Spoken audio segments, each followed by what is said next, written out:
Robert, welcome to the podcast. Thank you, Casey. Welcome to be here. Hey, I'm excited to have a real living retiree here with us. It's always interesting. We have a lot of people that want to talk about retirement, including myself. I want to talk about that transition, but it's difficult for me to necessarily relate as well as somebody that's already been there and has actually coached people through this process. And that's part of the reason I do this podcast, so that I can meet with people like you that are not just retirees, but experts in this and have conducted significant research in the area of this particular life transition that can be very difficult for some individuals. So I'd like to kick it off by just asking about your retirement and what retirement looked like for you.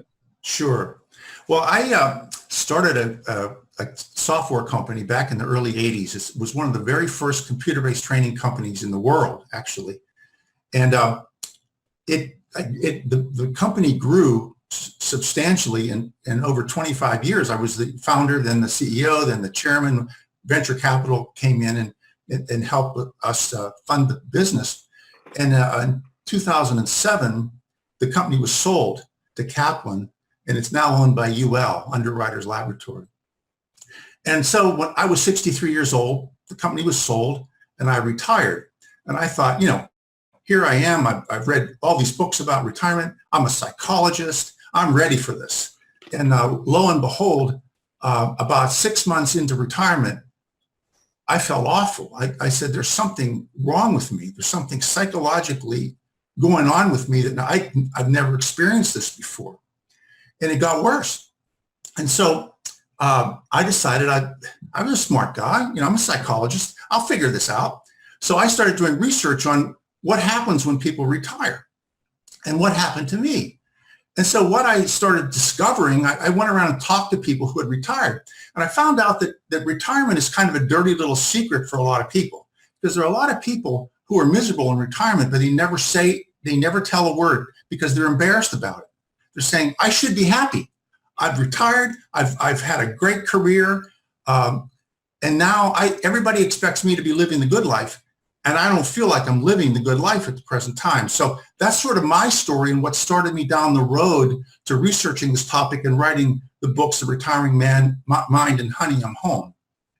Well, this is a lifetime interest of yours, understanding why people are the way they are, what makes them tick. Yes. Why do you have this lifetime interest in figuring out why people are the way they are? Right. I think I was born a psychologist, to be honest with you. I think that I wasn't blessed with very many talents, but I had one talent I discovered later in life, and that was interpersonal awareness. I could meet somebody and know a lot about them very, very quickly. And it was I think it was an inbred talent I had that I never knew I had. And I started using that, and I decided, well, if I feel like a psychologist inside, I ought to go get a degree in psychology, and this is what I did. Well, and you would think somebody that has all this background experience in figuring out why people are the way they are wouldn't struggle as much with a transition into retirement, because they'd have a better understanding of themselves and why they're acting the way they are. And not only did you have this internal struggle with yourself in retirement, but you also faced some marital struggles as well as you made this transition, which I really want to get deep into this, because I just see so many couples that they're very happy until they step into retirement, and all of a sudden things just change somehow. Can you talk a little bit about that? Because I just loved your book, which was Honey, I'm Home: How to Prevent or Resolve Marriage Conflicts Caused by Retirement. And I think this was sparked by your own personal experience. Yes. Well, I was actually applying for a loan for a house. And the loan officer, we were sitting in the conference room, and she asked me what I was doing in retirement. I said, I've written this book called The Retiring Mind, and I'm researching this whole area of adjustment to psychology. She got up and closed the door. She says, we have to talk. She said, my husband just retired, and he's driving me crazy. He calls me 5 times a day. He wants to know what I'm doing, where I went to lunch, what I ate, who I went with, and it's like he's obsessed with just control, And she said, we're in marital counseling. She said, if this doesn't get resolved, she said, I think our marriage is going to be in trouble. And so I left the conference room. I thought to myself, this is might be a topic of importance. so maybe I should research this and use it as a companion text with the retiring mind, which is what I did. I went and I started researching it, and then I had my own personal experiences when I retired. I didn't even know that I was trying to control my wife. Here she was. She had her own space, her own routine. I wasn't around, and all of a sudden there I am 24/7, asking her and telling her, would you do this? Would you do that? Would you do this? She said, excuse me, hold on one second. She said, I've done just fine for 30 some years without you telling me what to do. And it wasn't anything serious, but it was really an abrupt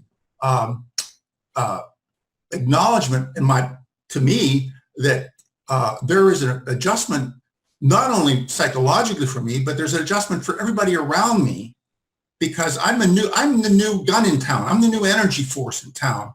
And it's like there's an accommodation process that has to go on in the family often, because basically life changes substantially when you retire and you're spending all this time together. In the book, I use the term marital compression.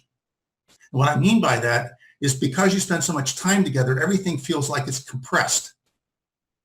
The energy between a couple becomes compressed, and it becomes, any small aggravation becomes a major event sometimes if it's not dealt with, which is what the book is really about, dealing with it. Well, this concept of marital compression, you say it can become a big deal, and you said this for you, it wasn't that big a deal. Everything was going to be okay, right. But it could have become a really big deal absolutely. At the time had you not addressed it.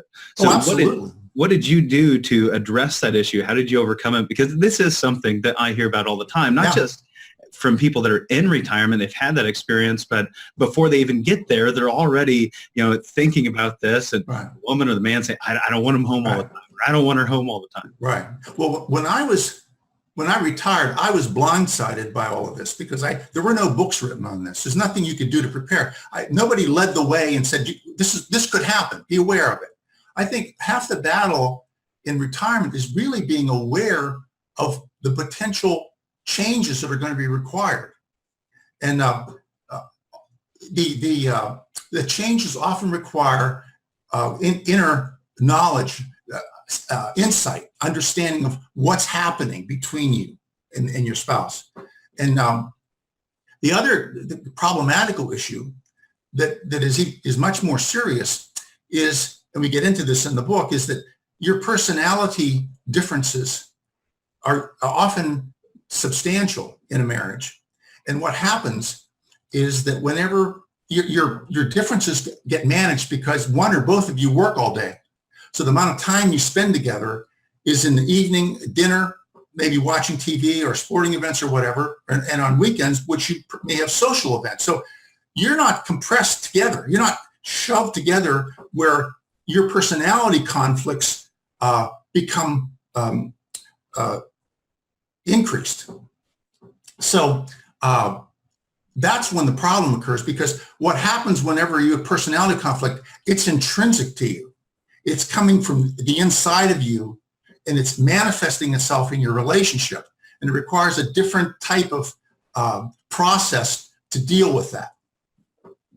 So it sounds like maybe while we're working, we're spending 8 hours at the office 5 days a week. So we've got 40 hours a week that gives us the opportunity to get some of those potentially, conflicting personality differences out while we're outside the house. And then when we get home, we can adjust to that other person's personality, because we've already got that energy out during work, and now we don't have that outlet.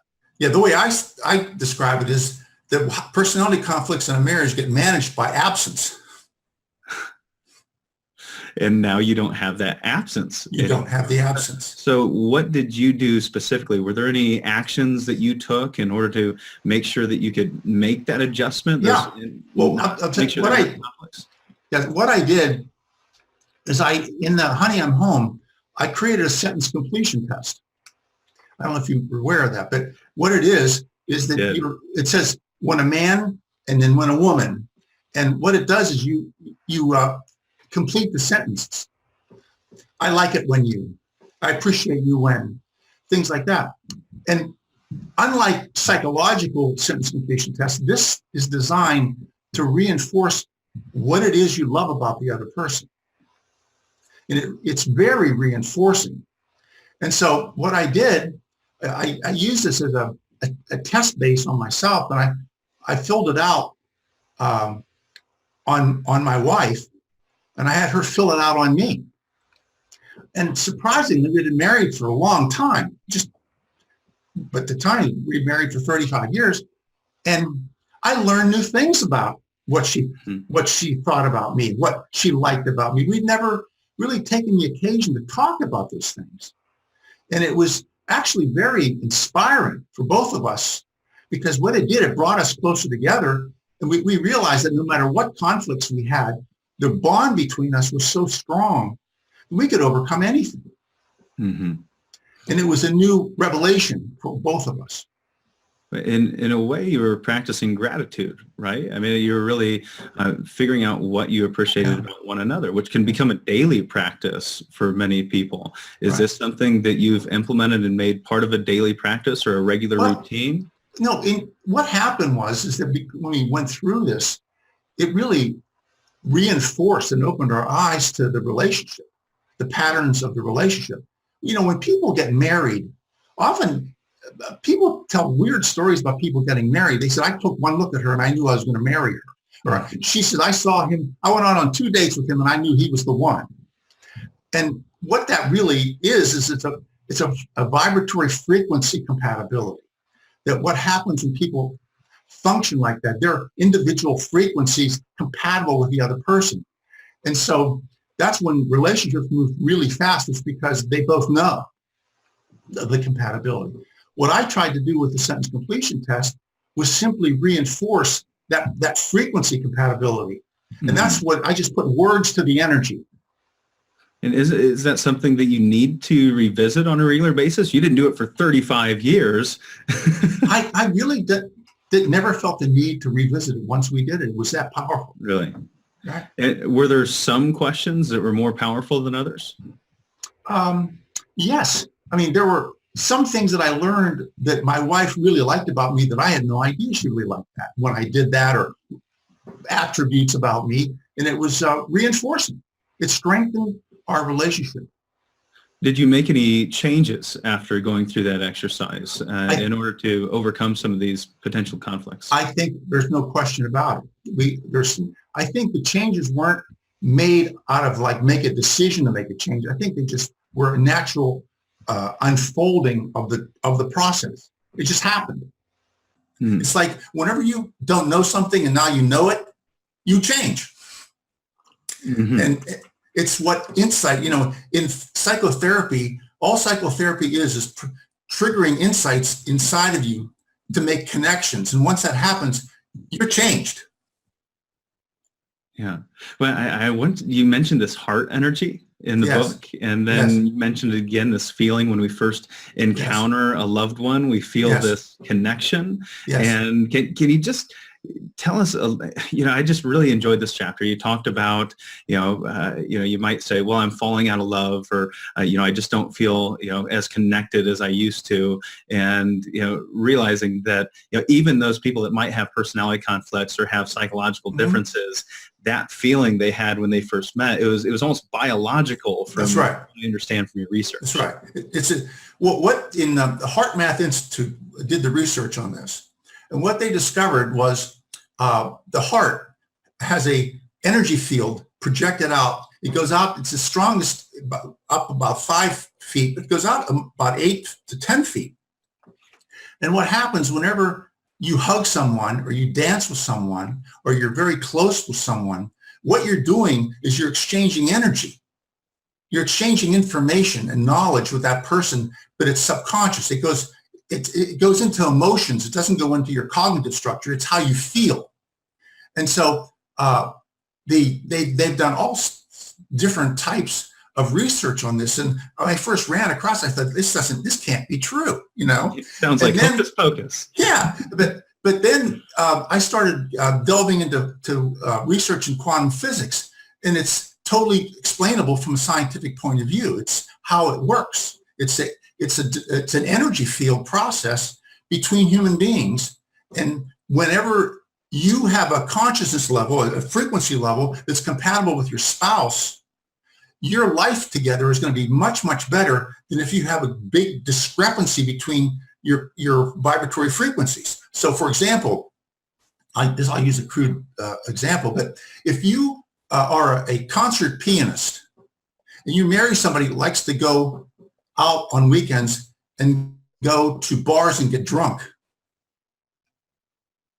there's a good chance you have a frequency disconnect. Do you see what I'm saying? I do. Yeah, it's just that the people that have the greatest marital difficulties, from my point of view, are people with widely different frequencies. But in your book, you said, even if you have these wide differences in your frequency, your personality, the way you are, there's still a tremendous amount of love or some type of energy connection there. Yes. If when you first met, you fell in love, you got married, right? You got married because that frequency was there, that connection was there. Even if there was a personality difference, you can still make it work because that was there, unless you were fighting the feelings, which I found. But I think a lot of times, people who get divorced, like at a fairly early age, the disconnect is so strong, they can't stand to be with one another. Let me tell you what I mean by that.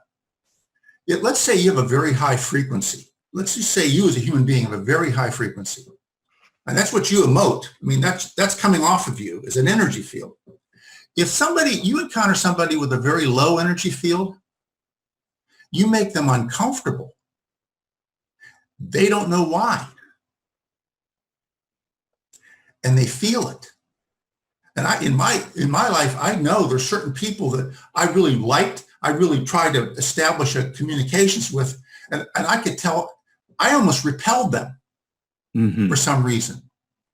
And I didn't understand that until I delved into this physics of it and realized there was a good chance that we had a very divergent frequency.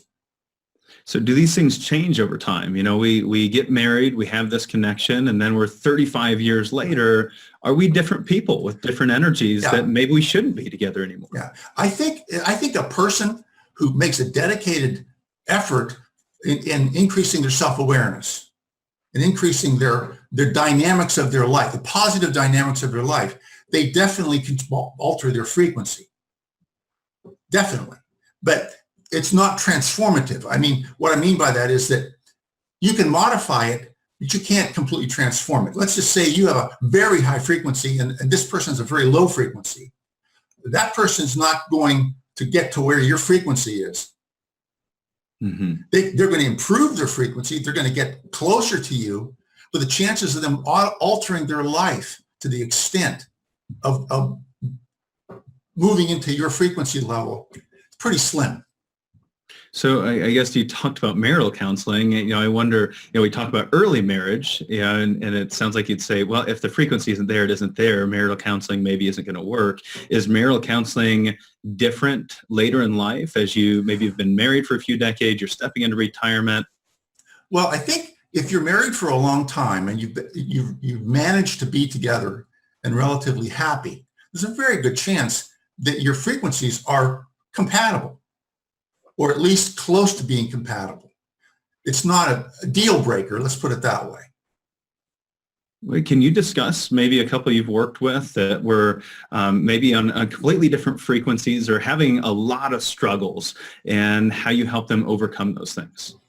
Yeah, I'm trying to think of the most recent example of that. I recently had we do an annual Thanksgiving party. We have maybe 15, 16 people at our party.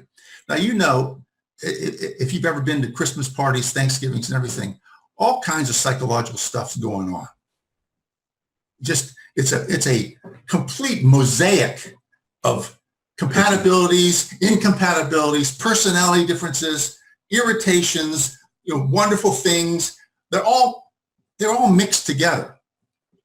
And I was sitting around, and my wife and I had a 50th wedding anniversary, and my children went and got all of our old photos all the way back to when we were dating, and they put this video together with the music and sound score. It was really very touching. And we were so pleased. It's such a gift. And so we played it for some of the people that were at our Thanksgiving dinner. And a couple of them just started crying. And we couldn't understand what was happening. And then after it was over, you know, we realized that not one of them came from an intact family. In other words, all these people got married and none of them, not one of them, grew up without the parents being divorced. So everybody at that party had divorced parents? The people in the room at this time watching the video, not everybody, but watching the video. Okay. And it was painful for them. It wasn't tears of joy. It was tears of loss that they would never have the life arc that my wife and I had because their families were broken. Mm-hmm. And so that's, I think, a good example of a recent event where I think I had an observation of something I had never thought of before. And your observation in that moment was, you know, there's a lot of people experiencing divorce and the heartache that it's causing. Yes, absolutely. Well, and you had mentioned a statistic in your book from the Office of National Statistics that shows that the divorce rate is dropping sharply at every age group except those over 60. So pat on your back to millennials out there. But right. You know, if we look at this age group over 60, we have to ask ourselves, you know, what is right. causing that divorce? You know, right. Is retirement causing divorse? Well, I think I think marital compression is one of the because now nobody's going to retire. No, right? I know. What is interesting about that statistic is that a lot of people are economic hostages in marriage. They can't leave their marriage because they have no alternative. Now, both couples usually work. And you take the economic hostage off the table. And you have a situation where somebody may say, you know, I don't have to put up with this anymore. In other words, we're together all the time. I hate being married to you. I don't want to continue the last phase of my life with you. Yeah. Well, I experienced that firsthand with my parents. They divorced, shortly after retirement in their early 60s. And, mm-hmm. you know, it was, you know, hey, we both deserve to be happy. And I heard them, you know, say this. It's, you know, I've only got X amount of years left. I've got right. you know, maybe 10, 15 good right. years left. I think we should be happy. Right. And, you know, I'm not there. I'm not them. And right. I don't know if that was the right attitude to just say, hey, this isn't working. Let's go, you know, enjoy our lives. Or should they have taken a different approach? Well, maybe they've made an accommodation for a very long period of their marriage for their family. And when the family was grown and healthy and no longer needed their care, oftentimes they decide, this is just not working. We've accommodated so much during our marriage to keep it going and keep for other reasons. I now want a phase of my life, it's for me. Well, what if you're feeling that way right now? What if you have that feeling right now? Maybe you're transitioning in your retirement and going, I just don't know if this is going to work once we're together all the time. Is there something you can do to get ahead of the issue, or do you just throw in the towel? No, I don't think you throw in the towel. I'm saying I think that there are certain couple dynamics that they're going to throw in the towel whether we want them to or not. Just look at the statistics. 50% of everybody gets married gets divorced today. So there's a real issue going on there. The most important thing to me, and I counseled my grandchildren about this, that I tell them that who you marry is going to be one of the most important decisions you make in your life, because it determines so many of the outcomes of your life, where you go, what you do, who you meet, what you see. And so the reason why you get married is very, very important. Because if you like her, in the book, if you like her high cheekbones or she likes your Ferrari, that's not the reason to get married. Mm-hmm. because those things might change. Yeah, exactly right. It's like, you better think about your compatibility. You better think about your frequency compatibility. You better think about the sharing of goals. You better think about what kind of life do you want to lead.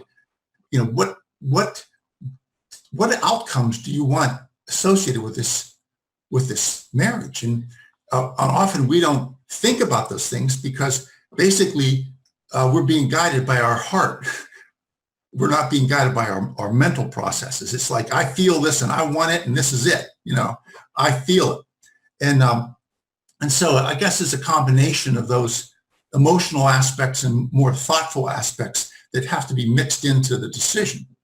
Well, it sounds like you would recommend to really get into those things, starting to better understand yourself from a self-assessment perspective and understanding your partner and, you know, diving into those things before you get there. Maybe you find out that, yeah, we really shouldn't be married. Maybe we shouldn't be married anymore. We shouldn't have got married in the first place. But if you got married, there was probably something there, some good energy you need to explore.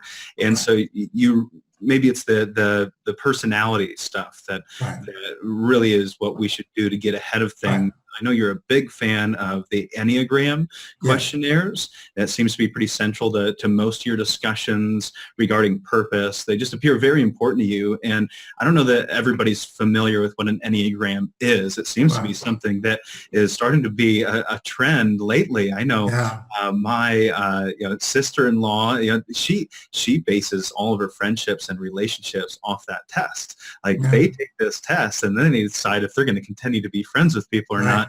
Or if we're going to continue to date people. And at first, that sounds a little extreme, that you're basing your friendships and these connections on this exam or this quiz. What do you think about that? Just talk about what Enneagram is. That is very extreme. But I came in contact with the Enneagram in 1980. I read a book by Helen Palmer called The Enneagram, and I was floored by it. She had gone to South America and had worked with a psychiatrist down there by the name of Oscar Chazo. And they apparently went to the Far East, and there was Sufis had an oral tradition. It was never written down. And he brought it back, and he basically made it into a technology.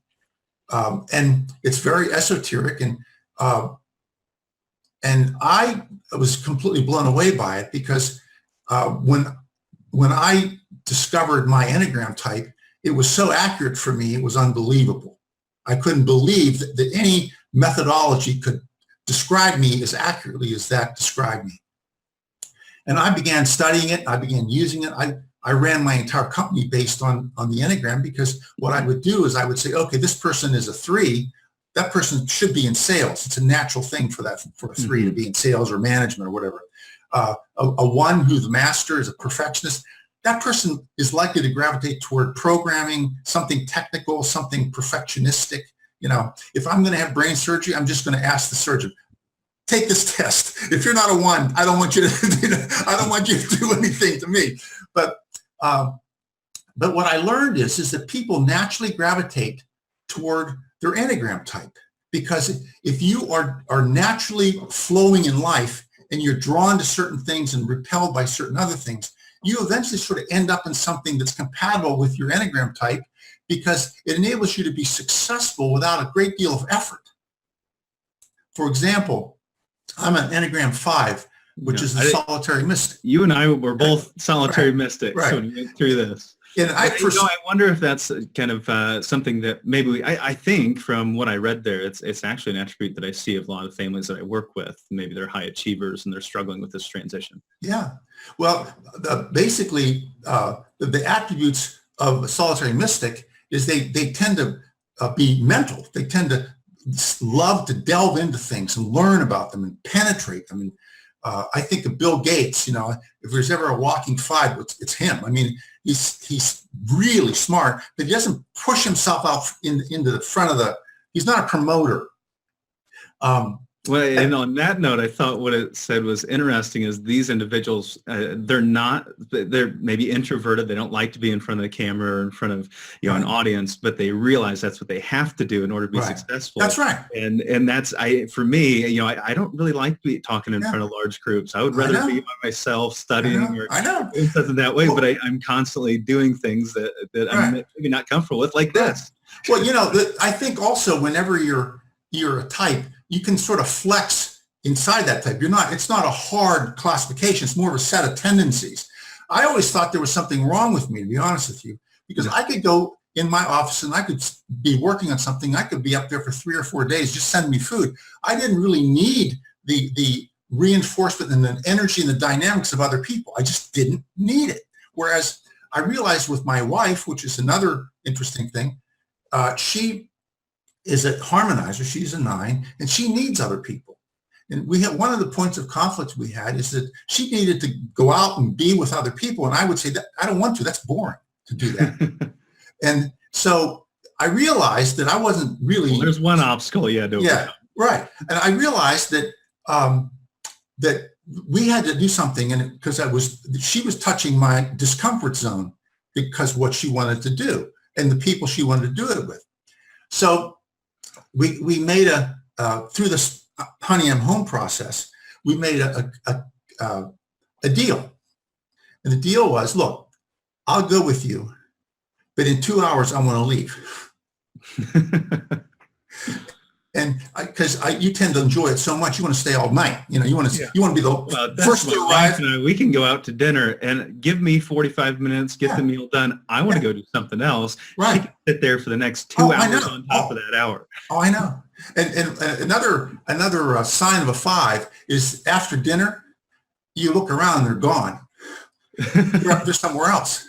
They're doing something else. It's like, okay, this meal was 45 minutes to an hour. I've had enough. And now the urge inside of me becomes so strong, I've got to leave. Mm-hmm. Right? Yep. And I have a nephew who's exactly like me. He and I sit there, and I can see his knees start shaking after about 30 minutes. Yeah, he starts shaking and moving around and everything. And my daughter says, you know what? She said, I really hate this, but I think I'm raising my father. Yeah. So it's well, your wife being the harmonizer and you being the solitary mystic, there's opposites there. Yeah, it seems. And so do you find, do we necessarily seek out our, another solitary mystic or another harmonizer, or is it better that we have these opposites? Is it true that opposites attract? And is that a good thing? Yeah, I think there's some truth to that. I mean, being married to the same type as you are, your spouse is going to be just like you. It's not going to be a particularly growth-oriented coupling. I mean, my wife, I've learned a lot from her and her perspective on other people. And the deal we worked out, it works out fine because she always holds up her end of the deal. I always hold up my end of the deal. And so we pretty much satisfy her requirements and satisfy mine. So it's a happy medium, it's a compromise, and it's an example of how the Enneagram works. Right. Somebody's got to be willing to do that. If you're willing to, if you love the person you're with, but you're having some conflict, you're maybe not real happy in the relationship, it doesn't mean you can't be. You just have to understand that other person and take dives into some of the questionnaires and exercises that you've placed here in the book to create that understanding, and then put together strategies like this. Well, hey, we go to a party. I'm going to leave after 2 hours. Do you understand why? Right. Yeah, and if you understand why, it's not just because I hate these people and I don't want to be around you anymore. Right. This is just the way I am, the way I'm built. Right. If we can have that understanding, we can build strategies around it that gives us those buffers we need. Well said. Exactly right. That's how it. Well, I don't want to spend the whole time here on marriage. I think we probably could. There's so much more in there. But your other book, I think it was the first book you had, The Retiring Mind, How to Make the Psychological Transition into Retirement. So maybe we can speak to some of those individuals that maybe aren't really having marital issues or aren't concerned about that. Maybe they're single, they're stepping into retirement. So let's get on this topic a little bit. And when we talk about change and transitions, I think the interesting thing is, we go through many transitions throughout our lifetime. We go from adolescence into adulthood, and then there's a lot of different transitions along those lines, from being a child to being independent in high school to being in college, then into the business world, and then maybe we make it, we take it to this next level, and then we step into retirement. What is different about this retirement transition than some of these other life transitions that we go through? Okay. I think the greatest difference is how intense this change is. This is a life-orienting change that you've lived your life one way for 35 or 40 years. You've got reinforcement for who you are, what you are, how you achieve whatever. And then the day comes and the blades pull down. It just goes, the shades pull down, and all the things that you built, all the reinforcing aspects of your achievements, your identity, your social interactions with your coworkers and everything is over. It's gone. And no matter how hard you try, you cannot recreate your working environment. You can't recreate the reinforcements that you received by your achievements at work. I think of people like Michael Jordan and Magic Johnson and these terrific athletes who just fans adored them, the energy that they received. I will be willing to bet you that when they go into retirement, they have an extremely difficult time. Well, and maybe not instantaneously, right? I think many of the individuals that I've worked with and helped transition into retirement, and the first few months, it's just bliss. It's finally I'm free. I wake up when I want to wake up. I go to sleep when I want to go to sleep. I do what I want to do when I want to do it with who I want to do it with. Right. And that all sounds great, but eventually things change. You start recognizing things that you missed, or maybe you don't recognize the things you missed. You just aren't as happy as you thought you would be. Do you think there's a timeline of change that you go through, and can you recognize maybe where you are along this timeline as you step into retirement and beyond? Yes, I think there's a certain cycle of time. And the cycle, basically, the first 3 months or 6 months, you're so happy to be out from under the stress of your job, your performance stress. It's almost like you decompress a little bit by saying, boy, this is great. This is wonderful. And then once you realize that playing tennis 4 times a week or going to play golf 3 times a week isn't making you happy. In other words, it doesn't fill up your life. Now, maybe for some people, of course, it does. But many people end up with their golf clubs in the closet because they just don't feel like doing it. It doesn't help them. So I think at the end of the first 3 months, 6 months or so, that's when it sort of sets in that there's something is a major change going on. And the major change requires adjustments. And what happens is I learned in the retiring mind, it depends on your personality type. There are probably 60%, 70% maybe of people that retire don't really feel the angst of retirement.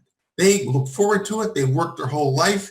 They just enjoy the fact that they don't have to go to work anymore. And their personality types are more laid back. They may have more social interactions. They may have networks of people around them that they enjoy and love. They have hobbies and things that they can invest themselves into that give them great fulfillment. The people that I've identified in the Enneagram that have the greatest risk are people who are the supercharged types. And I say the master is the number one. It's the perfectionist, the person who's just focused, great deal of energy, focus on what that person does. I would say the star is Enneagram type 3. The star was raised to be a star. Parents doted over him. The parents applauded every achievement, everything he ever did. He was got a great deal of positive reinforcement when he was little, and he went to he met the right people, went to the right schools, and is charismatic, knows how to socialize in an extremely effective way, and gets ahead. That person is high risk. I would say the conquistador, which is number 8, is another one. The conquistador is a hard-charging, aggressive type of personality. If you ever met somebody who can say things to people that make you want to hide, they say it right to their face, and they're totally comfortable in conflict. There's no discomfort whatsoever when they do it. And they are in very high risk. And I put us, number 5, in a moderately high risk, not terrible high risk like the other 3, but moderately, because what we tend to do is feed off of the intellectual energy and challenge of what we're doing. It occupies us. We feed off of it. We think about it. We study it, and it charges us up. It gives us something to get up in the morning to think about and do. Whenever that's gone, there's a decompression process psychologically and emotionally that I don't know what to do with myself. I don't know where to put my energy. I don't even know what to think about. I don't even know what I like, let alone what I don't like. That's what happens. Well, and I know for myself, I've made mistakes in that. And it's something that I go through regularly, when I'm not feeling challenged, or I get kind of complacent, or things get a little too easy. I'll tend to take on some challenges. I compound things on top of each other, and then I feel overwhelmed, and then I cut back. Right. It's kind of a bit of a roller coaster ride that not only am I on, but my wife gets to hold on to my back along the way. Right. And she experiences this roller coaster along with me, and she doesn't understand why I do it to myself. Right. She said, well, you did this to yourself. Said, but I needed to. I needed this roller coaster.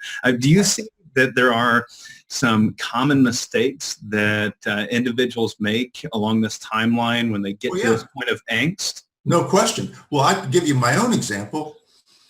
I almost bought a beach house that I couldn't afford in the wrong location, and I almost signed on the bottom line for this beach house. And the reason why it couldn't have been a worse decision for me and my family, I couldn't have created a worse scenario for me and my family. And the reason I thought about it, I pulled out of the last section because the man upstairs intervened, but I realized that I was trying to avoid the pain that I was feeling in retirement. I needed the action. I just wanted to make something happen. I have a friend of mine who retired after a very successful career. He had his own company. The company got sold, and he retired. And he ended up losing a huge amount of money because now he worked in the healthcare industry. He invested in a potpourri factory that serviced Walmart, and he lost everything. He lost every penny. And I interviewed him for the book, and I said, why in the world would you invest in that? You know nothing about that industry. He said, I just needed the action. I just needed to do something. I was so uncomfortable with my life and what I was doing with it. My energy was just out of control. And I just decided I need to do something. And that's what I did. There's countless numbers of people. What do you think that man could have done to avoid making that mistake and get ahead of it? Is it something he just had to do? Did he have to make the mistake to realize where he was? He said that he was in a great deal of stress because when he sold his company, he was always the first in his class. He was the first in his class in high school, first in his class in college, first in his he set the sales records in the healthcare company he worked for, started his own company, extraordinarily successful. He sold his company, and in 6 months they fired him. He got into conflict with the chairman of the board. So he sold his company, they rehired him, and then they fired him. Yeah. They made him the president, and then they fired him. So here somebody had a double whammy. One, he had been extraordinarily successful his entire life, and he was in his early 60s, late 50s, and his company was gone. And there was nothing he could do about it. And so he decided to retire. And then it hit the fan. I mean, it was really difficult, very, very hard on him. Now, what kind of exercises might he have been able to do to avoid making that kind of mistake? I mean, I see a lot of people that step into retirement, it's been about, say, all about accumulation their entire lives. It's that scorecard that they find as their balance sheet. And so then they want to double it, they want to triple it, and they just can't accept, this is where I'm at today. Yeah, the difficulty, there's a difficult question here, and that is that if the problem is being created by your psychological nature, in other words, if where you are in the neurotic, healthy parabola, right? If you're on the lower side, some of the issues are stemming from what's going on inside of you, and it's not your environment. It's not retirement so much as what the retirement is triggering inside of you that's causing you tremendous pain. If you're a healthy person and you retire, you're going to go through normal adjustment processes. Can be very uncomfortable, but you're going to go through it. But if you're on the unhealthy side and the rug gets pulled out from under you, it starts triggering psychological things inside of you, which is one of the reasons why I think sometimes divorces happen, because the pain gets triggered that's deep inside of a person psychologically. It's not an adaptation problem. It's a psychological problem. Mm-hmm. It requires a deeper processing in order to get at that, to make it right. Well, it sounds like one of the things you can do is figure out a bridge to retirement in a way. I think you've kind of done that, where you said, I'm really interested in research. I like to learn how people work, how they think. I like achieving things. So I'm going to start this new company, or I'm going to write a book. You're pulling some of those things from your past into the future and planning ahead for that. And maybe that looks different for everybody. Right. Well, the interesting end of the story of the person that went through this, he ended up starting a new company, and the company's growing, and he's happy. And so he basically just replicated his success pattern before he retired. So he really is not retired now. Mm-hmm. And he's successful again. Right. And he's doing what he loves. Yeah, he's doing what he loves. And for you, that was, stepping into retirement, maybe no longer earning, but still doing research. Right. Does that make sense? Research, reading, really pursuing topics that are highly interesting to me. And I think one of the things you said is that one of the things that helped you during this transition was focusing in on your own mortality. Right. Absolutely. Can you explain what that thought process looked like and how other people might be able to use that? Yes. I've gotten some criticism from some people because in the Retiring Mind, I address spirituality. I address the divine, I call it the divine energy field that exists, for me at least, exists in the world. It existed for Einstein. It existed for Sir Isaac Newton, two people that looked into nature the most deeply. Both came away feeling that there was a divine energy that exists in the world. Sir Isaac Newton invented calculus. He discovered gravity. We know what Einstein did. Two people that looked into the heart of nature more deeply than probably anyone else in the world, and they came back and said, there's something going on. There's a divine intelligence that exists in the world. And we believe that. We agree. Sir Isaac Newton was a Christian, and Einstein was more a theoretical, spiritual person. And so I decided to write about this in the Retiring Mind, because the divine energy field is if you look at the research on it, is an active field. It's a energy that's alive. It's something that permeates every aspect, every cell in the world. And so I decided to write about it because I feel as though as you address your own mortality, and it's inevitable when you read a book about psychology, the psychology of retirement, you better address the concept of your own mortality. So I did that. And I did it, though, with a scientific bent. And I didn't want to do it from a Christian perspective or a Buddhist perspective or a Hindu perspective. I just wanted to deal with it from a spiritual perspective. And the reason I wanted to do that is because I think it's essential for your happiness. For example, I had somebody ask me one time, have you ever met a happy atheist? I said, well, I don't know, because I don't think I know that many atheists, to be honest with you, but I'm not sure. But it's like, it's kind of comforting to think and to know that whenever your time is done, there's another chapter. There's something buoyant about that, something psychologically healthy about that, something that's optimistic about that. Something uplifting about that. And the alternative would be an atheist. Basically, they consider their ego to be God. Whatever they think is right for them. And I don't want to harangue on anybody here, but I'm just saying that I think there's some aspect of life when you address your own mortality, it's sort of thinking about, well, what's next? What do I believe is next? Is this it? Is this all there is? And so that's why I wrote about it.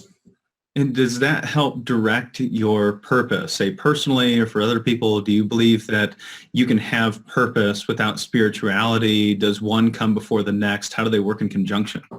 I think it's extremely personal. One of the things I talked to my grandchildren about, I wrote a book called A Message to My Grandchildren, 16 things I want you to know. And there's 16 things that I've learned in my life I wanted to pass on to them. And I wanted to write a book about it so that other grandparents who had young nephews, they could sit down and read the book with them or talk to them about it. And so it's things about honesty and helpfulness and friendship and travel and all that. And I told them, I said, when you end up your life, I said, there's one goal you should strive for. And that goal is to look back and say, I never purposely hurt anyone. I never purposely hurt anyone. Look back in your grade school, your high school, your college. If you can say that at the end of your life, you win. And there's probably nobody that can say that if they went through high school, right? Right. They probably did something along the way. Right. But I use the word purposefully because everybody hurts somebody in life. It's life. But I mean purposely, I'm going to single you out to hurt you. And so, but that's the kind of conversations I've had with them because it's part of the book, part of the 16 things I want you to know. Yeah, that I passed on to them. Well, if nothing else, it's a pretty neat thing you did to leave a larger legacy than just money behind to the next generation. Yes. I think grandparents can have such a huge influence on the next generation doing things like that. Yeah. Well, I wrote an inscription on the cover of each of the books that was personal to each one of them. And so I said, if one of these things ever happened, just think Papa would be really happy that you recognized that it was happening. That's cool. Talking about retirement, you've seen a lot of people make successful transitions, and I just want to this is what I heard you say when you talk about personality types, people that are having a successful transition. Maybe they never went through that 3 to 6 month period of panic or angst. You said they have a lot of hobbies or they have a lot of friends. They create a lot of social interactions. I mean, I've got to say that that's what I see the most successful people. I know Dad's just having a killer time in retirement because he loves to spend time with other individuals. He's got all kinds of hobbies that he likes to take part in. Yep. Would you say those are maybe the two most important characteristics that we can have as we step into retirement? Yeah, I think there are certain people that gravitate to other people. They have very large networks of people around them. They're just the personality types. They just enjoy life. They, whatever it is. Let's go to a party. Let's play golf. Let's play tennis. Let's go for. My dad texts me probably once a week and says life is good. Yeah. I'm not one of those people, and I really admire them, and I think it's fantastic, and I wish I was more like them, but I know I'm not. But I So think you have to do things differently. yeah, and I think also it's a personality type. I think there are certain personality types. I look at the cruise director, which is number 7. The cruise director can create a party in 5 minutes anywhere they are. They have this extroverted personality. They have people around them. People gravitate to them because there's so much fun. And if you ever work in a sales organization and the person comes in and lights up the room with this energy and this bubbly dynamics and this outgoing personality, that person doesn't have trouble in retirement. They go right into retirement without blinking an eye. Well, let's say you're not one of those people. Maybe you are. Maybe you're not. Right. You know, what would be your advice? Say the top 1 or 2 things that somebody should do right now if they're either going through that or they're transitioning into retirement. What are 1 or 2 action steps they can take in order to make sure they have a successful transition? Okay. I would say do the Enneagram at the back of the book, The Retiring Mind, because it'll guide you in terms of what you're like and what your intrinsic nature is. And that's the first thing that helps you guide yourself. If you don't know yourself well, you can't make good decisions for yourself because you don't know who you is. So self-awareness is the key. That's the master key that goes into the lock that says, this is what starts the process. I now know I'm like this. I know these are my tendencies. I know this is what I like to do.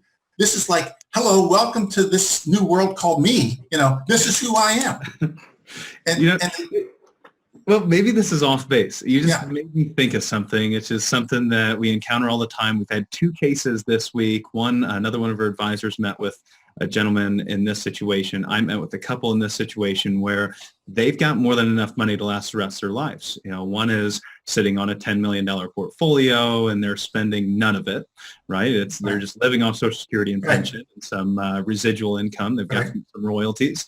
And then you've got another couple that are in a similar situation, right? They don't have 10 million, but they're in that, they're millionaires and they don't spend a lot of money. Right. And both of these couples are a little different. One of the couples that is in that position where they've got this $10 million portfolio, not spending any of it, he says, I want to make 8% a year. And I say, well, why? What are you going to do with, if that 10 million turns into 20 million 10 years from now, does that change your life? He said, no, not at all. I said, well, where's that money? Whose life does it change? He said, well, I'll probably go to my kids, it'll probably help them, but it's not going to impact me. Well, and he said, well, it's really, at the core of it, it's about the scorecard. He said, that's my scorecard.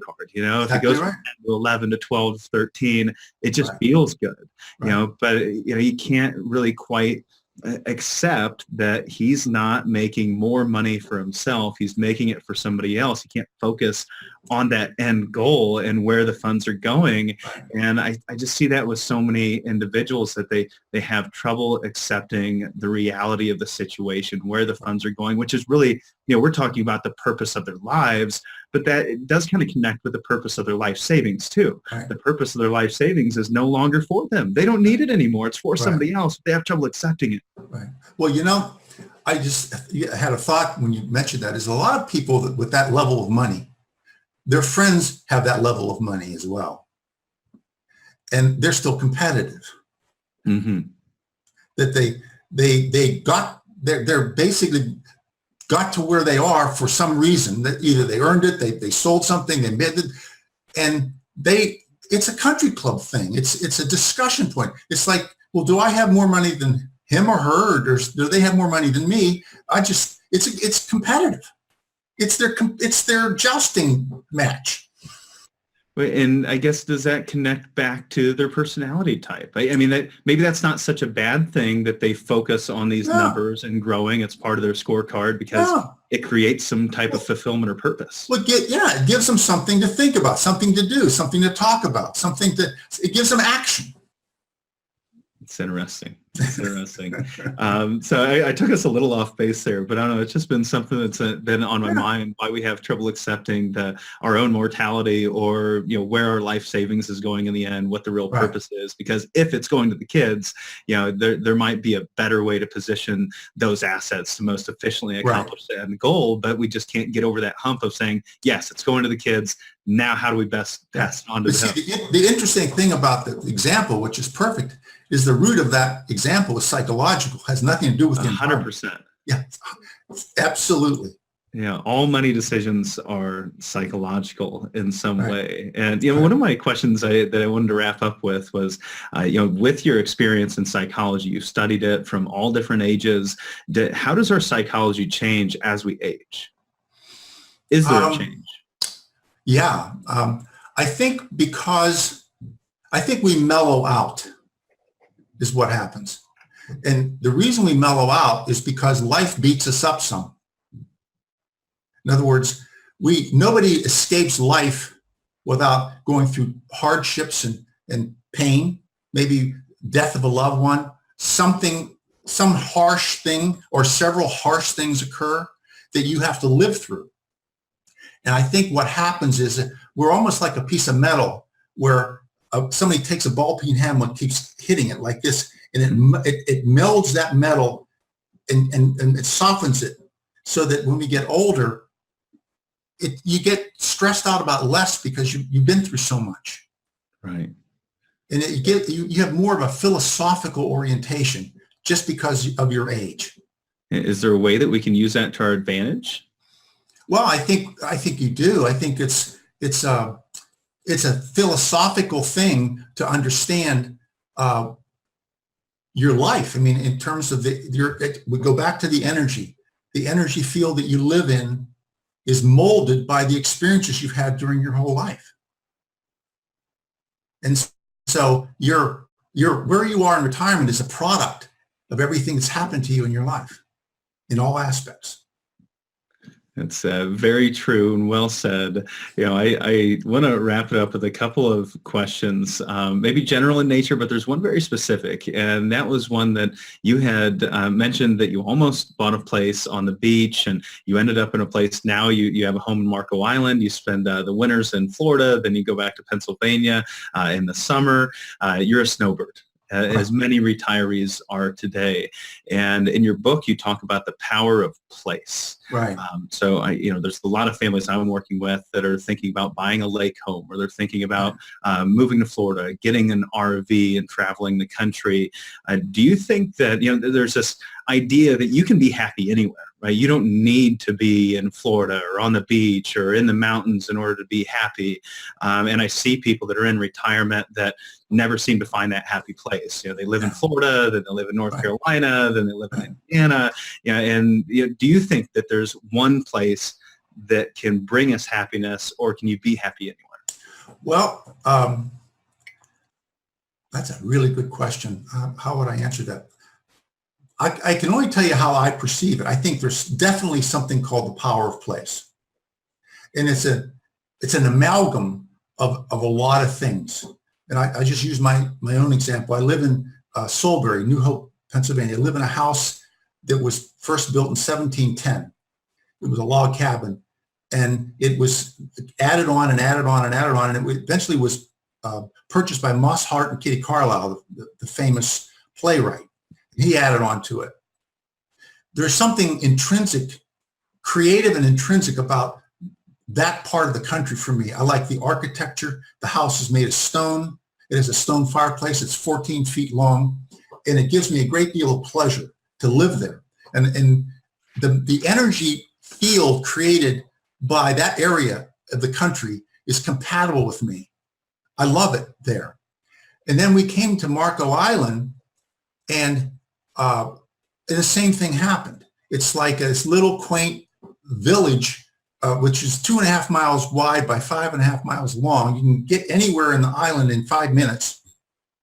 And there's something about the people here and about the energy of the frequency of Marco Island that's very pleasant and compatible with me. The water, the sand, the people, the atmosphere.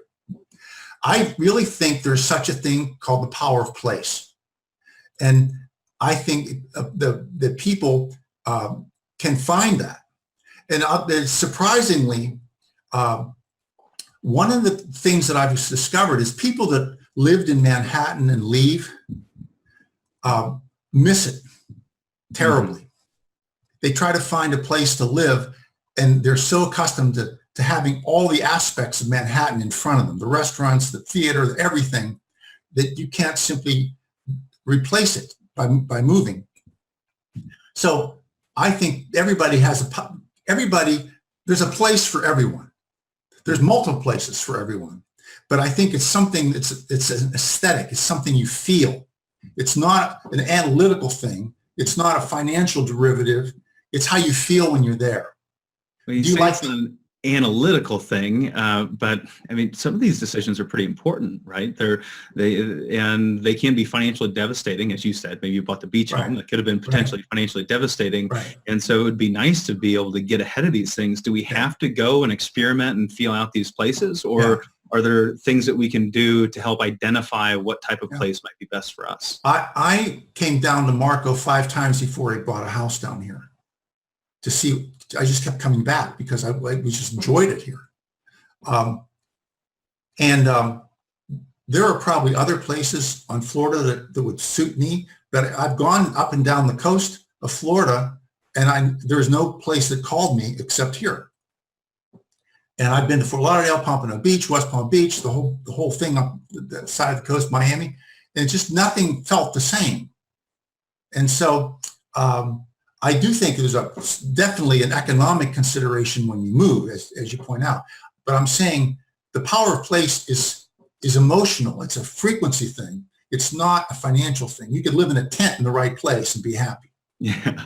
Well, and what it kind of sounds like, we had another guest, the CEO of the HeartMath Institute, Dean Wolney, and he had called, I think it kind of sounds like what he defines as low-cost probes, right? You're going to find ways to experiment with different places in a low-cost way. I'm trying this with my mom right now. I don't think she's real happy in Indiana. I saw her the happiest when she was in Florida and in a small community there where she had people she was surrounded with and activities, but now she's not sure where she wants to go. So why not spend, a month in Arizona, a month in Florida, a month in North Carolina, and just, kind of feel out what feels best to you. And those can be low cost probes rather than just going and, buying a $500,000 home and potentially putting yourself in a box. Absolutely. Great advice.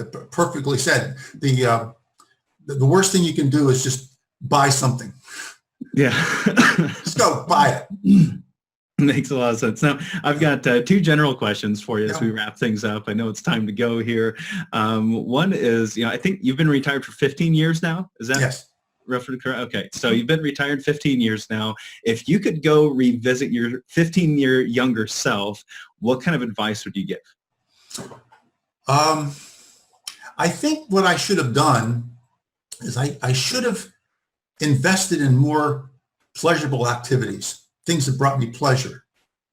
And I don't even know what those things are because I used to play golf and I used to play tennis, and I had a medical problem in my back and I couldn't do those things anymore. And when I lost those things, I was sort of at a loss for what to do. In other words, what activities. In other words, I think my life could have been enriched by having alternative things to do that I enjoyed. But in all honesty, I didn't really enjoy golf all that much later in life, and I didn't really enjoy tennis all that much. In other words, it would be something to do, but I'm not sure it would be highly enjoyable for me to do those things. I think my enjoyment came from running a company, serving customers, and making money. That's what I enjoyed to do. And I look back at my life and I'd say, that is really what you like. And maybe you should have reinvested more of your dollars into those places. Probably so. To bring more of that purpose into your life and have a richer experience. investments Right. due to your personality type. And Exactly. I really like the word you used there, invest. You know, a lot of times I'll ask that question and people will go back, well, I would have put all my money in Facebook stock, Right. you know, or, you know, I would have put it all in Bitcoin. You know, they think about these financial investments that would have made them more money. In reality, it wouldn't have made any impact on their life. You're talking about not just return on investment, you're talking about something more important, something bigger, return on life, Right. which I think we focus on return on investment our entire lives. Then we get into retirement. You've maybe only got 15 years, maybe 10 good years, 30 years, whatever that time frame is. You've got a short period of time to really enjoy. So stop making it about the money. Stop making it about creating more for you. You could have invested more of your money into building a business, and maybe it wasn't creating more money. Maybe it was just creating something bigger that had a bigger impact, but it was return on life for you. And I think that's a beautiful thing that more people should spend their time focusing on as they step into retirement. Perfect. So Yes. I'm going to ask you one final question, and that is, what does retirement mean to you? Retirement means living the last segment of your life in the most positive way you possibly can. Optimization of life, the opportunity to pursue creative aspects of your life, the opportunity to solidify your interpersonal relationships, and to live a creative, healthy final stage of your life. That's cool. I think that's one of the best definitions I've heard. Refinement is what I hear. Refinement. There. You know, I think we go through a good portion of our lives just trying to figure things out, making a lot of mistakes, and now we have the opportunity to learn from them and grow and really create a foundation and a legacy that we can be proud of. Perfect. So, hey, Robert, thank you so much for joining us. Welcome. If somebody is looking for a way to get in touch with you, maybe they want to experiment and figure out for themselves if these books are right for them, or walk themselves through some of these questionnaires for themselves or as a couple, how can they get in touch? The website is called theretiringmind.com, and there they can get in touch with me, but also they can read the preface and the first chapter of these books to see if it's something that would be helpful to them. Awesome. Well, I'm sure a lot of people will be getting that done for themselves, and I look forward to seeing you again very soon. Thank you. Thank you, Casey. Bye-bye.